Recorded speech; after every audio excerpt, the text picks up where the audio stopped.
Halo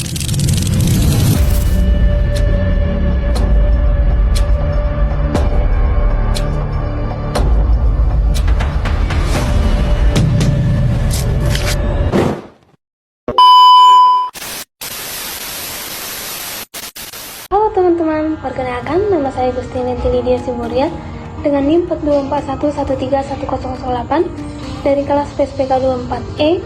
Video ini saya buat untuk memenuhi tugas mata kuliah Pendidikan Pancasila dengan dosen pengampu Bapak Dr. Andos M. Irfan, SPD, MOr. Video ini untuk menjelaskan Pancasila sebagai dasar negara pengembangan ilmu. Yang pertama, pengertian Pancasila sebagai dasar nilai pengembangan ilmu.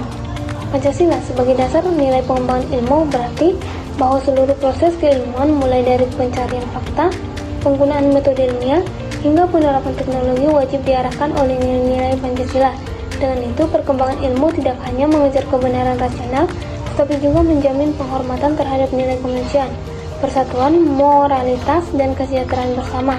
Pancasila dapat mengarahkan ilmu agar berkembang secara etis, adil, dan bermanfaat bagi seluruh rakyat Indonesia. Kemudian ada pentingnya Pancasila dalam pengembangan ilmu. Yang pertama, menjadi pedoman moral terhadap penggunaan ilmu, menghindari ilmu dari penyalahgunaan untuk kepentingan merugikan, kemudian mengarahkan riset agar berdampak pada kesejahteraan masyarakat, menguatkan karakter ilmuwan yang bertanggung jawab dan humanis, kemudian membuat ilmu tetap relevan dengan jati diri bangsa. Kemudian ada ilmu dalam perspektif historis. Pada pra-modern, pengetahuan diwariskan lewat tradisi, belum sistematis. Pada klasik atau Renaissance, yaitu rasionalitas, observasi awal, lahirnya pemikiran analitis. Modern, yaitu metode ilmiah berkembang, eksperimen terkontrol, dan objektivitas. Kemudian pada kontemporer, yaitu kolaboratif, berbasis data, teknologi digital, problem etis semakin kompleks. Yang terakhir, pengembangan selalu dipengaruhi nilai budaya, agama, dan zaman. Kemudian ada perkembangan ilmu di Indonesia. Yang pertama, integrasi pengetahuan tradisional dan ilmu modern. Yang kedua, pendidikan kolonial membawa metode ilmiah barat. Yang ketiga, pemerintahan pasca kemerdekaan fokus ke ilmu untuk pembangunan. Tantangannya ketimpangan akses penelitian, keterbatasan dana, dan ketergantungan teknologi asing. Sedangkan untuk peluangnya kekayaan hayati, budaya lokal, dan kebutuhan riset berbasis masalah nasional.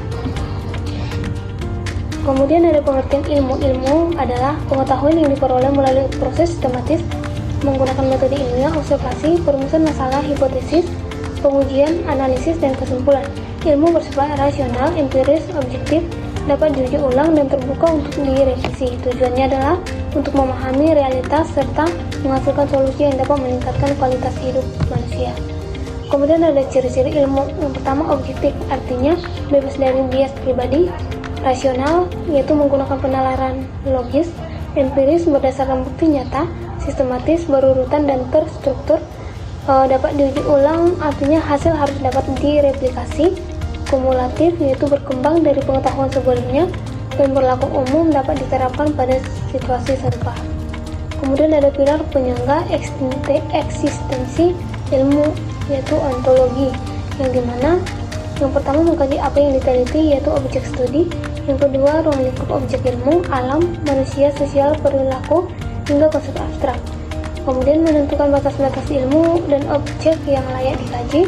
Contohnya itu fisika mempelajari materi, biologi mempelajari makhluk hidup, dan sosiologi mempelajari masyarakat. Kemudian ada pilar penyangga eksistensi ilmu pada nilai epistemologi dan aksiologi. Pada epistemologi, yaitu cara memperoleh pengetahuan yang benar, metodenya observasi, eksperimen, verifikasi, analisis, yang menjamin keabsahan hasil ilmiah. Sedangkan pada aksiologi, yaitu mengatur nilai moral penggunaan ilmu, untuk menjawab untuk apa ilmu digunakan, dan mencegah penyalahgunaan ilmu, memastikan manfaat sosial dan kemanusiaan. Kemudian ada problema etika ilmu. Riset tidak etis sehingga manipulasi data, plagiarisme, eksploitasi subjek penelitian. penyalahgunaan teknologi yaitu senjata biologi, cyber weapon, surveillance berlebihan, kemudian kesenjangan akses teknologi dan ketidakadilan ilmu. Risiko teknologi baru yaitu AI tanpa regulasi, rekayasa genetika, dan big data. Yang terakhir, benturan kepentingan ekonomi versus moral kemanusiaan. Kemudian ada Pancasila sebagai dasar nilai pengembangan ilmu. Sila pertama sampai 3. Sila pertama itu pengembangan ilmu menghormati moralitas dan tidak menentang nilai agama. Yang kedua, ilmu harus memuliakan manusia, tidak merendahkan martabat. Pada sila ketiga, ilmu memperkuat persatuan, menghindari disintegrasi sosial dan kesenjangan teknologi.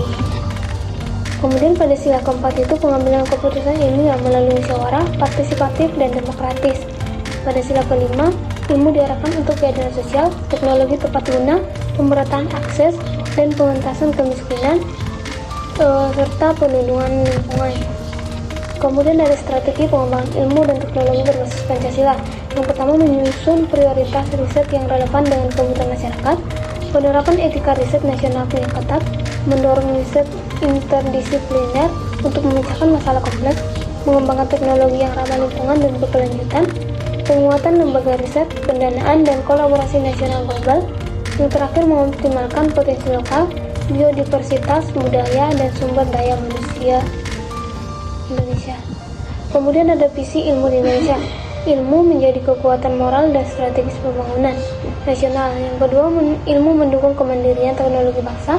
Yang ketiga, berorientasi pada kesejahteraan, keberlanjutan, dan keadilan sosial. Yang keempat, Indonesia menjadi pusat inovasi berbasis nilai kemanusiaan. Dan yang terakhir, menghasilkan ilmuwan beretika, profesional, dan beridentitas Pancasila. Kemudian ada sikap ilmiah ilmuwan, yaitu jujur, objektif, disiplin, dan tidak manipulatif, terbuka pada kritik, koreksi, dan pembaharuan ilmu, mengutamakan keselamatan manusia dan kelestarian lingkungan, kemudian menghargai data, bukti, dan prosedur ilmiah, bertanggung jawab atas dampak sosial dan moral penelitiannya, yang terakhir menghidupi nilai Pancasila dalam seluruh aktivitas ilmiah. Adapun kesimpulan dari materi ini yaitu Pancasila dapat memberikan arah moral, etis, dan filosofi bagi pengembangan ilmu di Indonesia. Ilmu tidak boleh berkembang bebas, yaitu nilai, tetapi harus menjunjung kemanusiaan, keadilan, persatuan, partisipasi, dan keberlanjutan. Melalui dasar nilai Pancasila, ilmu diharapkan mampu menciptakan kemajuan teknologi yang bermartabat, memperkuat kemandirian bangsa, dan menghadirkan kesejahteraan bagi seluruh rakyat Indonesia. Sekian dari pemaparan saya mengenai materi ini. Saya ucapkan terima kasih.